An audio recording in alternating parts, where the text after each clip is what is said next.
இந்த இனிய காலை வேளையிலே என்னுடைய கிறிஸ்மஸ் நல்வாழ்த்துக்களை முதலாவதாக நான் உங்களுக்கு தெரிவித்துக் கொள்கிறேன். நீங்கள் இந்த உலகத்திலேயே மிகவும் விரும்பக்கூடிய ஒரு நபர் அல்லது வாழ்நாளிலே ஒரு முறையாவது இவரை பார்த்துவிட மாட்டோமா என்று நீங்கள் ஏங்கக்கூடிய ஒரு நபர்.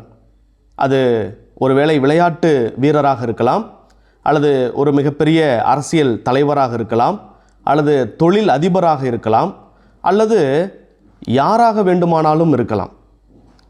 யாராவது ஒருவர் உங்கள் வாழ்வில் அப்படி இருப்பார் இல்லையா?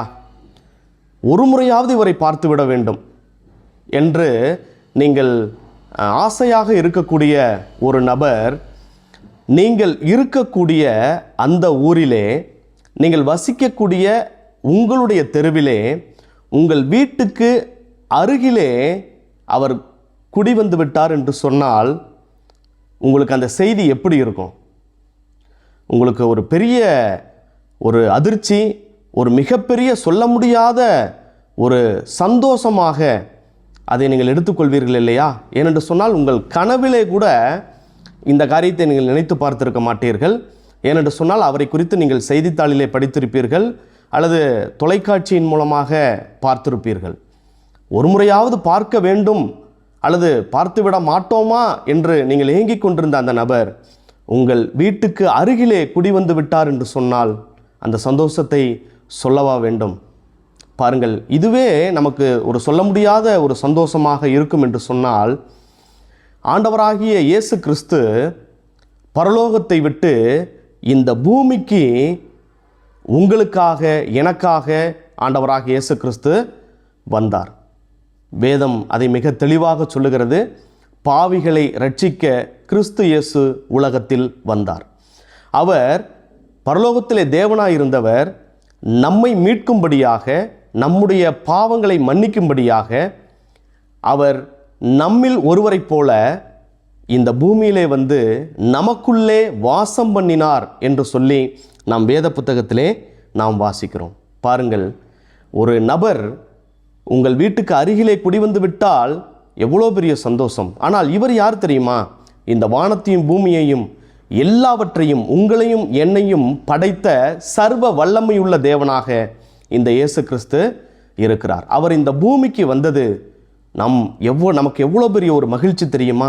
ஒன்றை புரிந்து கொள்ளுங்கள். கிறிஸ்மஸ் என்று சொல்லும் பொழுது அது கிறிஸ்தவர்களுடைய பண்டிகை அல்ல என்பதை தயவு செய்து முதலாவதாக நீங்கள் புரிந்து கொள்ள வேண்டும். அது இந்த உலகத்திலே பிறந்த ஒவ்வொரு மனிதனும் கொண்டாட வேண்டிய ஒரு பண்டிகையாக காணப்படுகிறது. சிலர் சொல்லுவார்கள், இல்லை இல்லை, அவர் வெளிநாட்டு கடவுள், அவர் எங்களுடைய நாட்டை சேர்ந்த கடவுள் அல்ல என்று சொல்லுவார்கள். ஒன்றை புரிந்து கொள்ள வேண்டும். கடவுள் என்று சொன்னால் அவருக்கு உள்நாடு வெளிநாடெல்லாம், உள்ளூர் வெளியூர் எல்லாம் கிடையாது. கடவுள் என்று சொன்னால் அவர் கடவுள்தான்.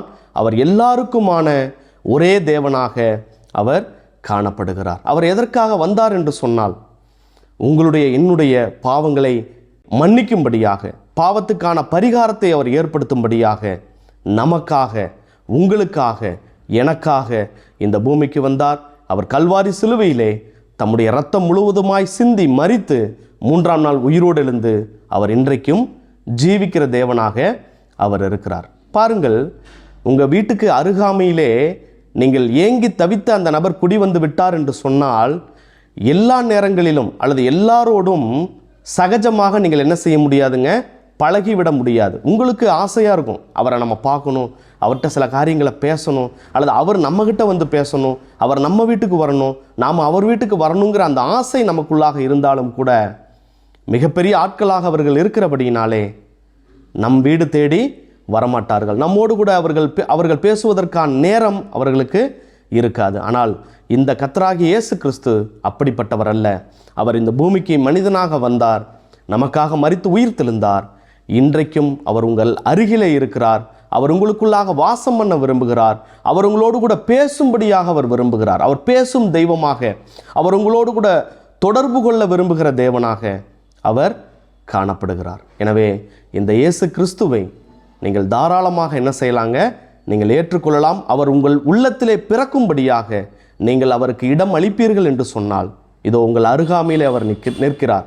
உங்களுடைய பாவங்களை அறிக்கையிட்டு, ஆண்டவராக இயேசுவே என்னுடைய பாவங்களை மன்னியும், என்னை உம்முடைய பிள்ளையாய் மாற்றிக்கொள்ளும் என்று சொல்லி நீங்கள் ஒரு சின்ன அறிக்கை செய்வீர்கள் என்று சொன்னால், அவர் உங்கள் உள்ளத்துக்குள்ளாக வந்து நிரந்தரமாக உங்கள் வாழ்க்கையிலே வாசம் பண்ணும்படியாக, குடியிருக்கும்படியாக அவர் விரும்புகிறார். இன்றே அவரை அழைப்பீர்களா?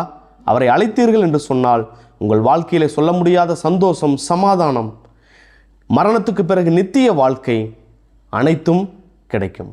எனவே இயேசு பிறந்தது உங்களுக்காக என்பதை நீங்கள் உணர்ந்து அவரை உங்கள் வாழ்வின் தேவனாக அவர் ஏற்றுக்கொண்டு ஆசீர்வாதம் அடையுங்கள்.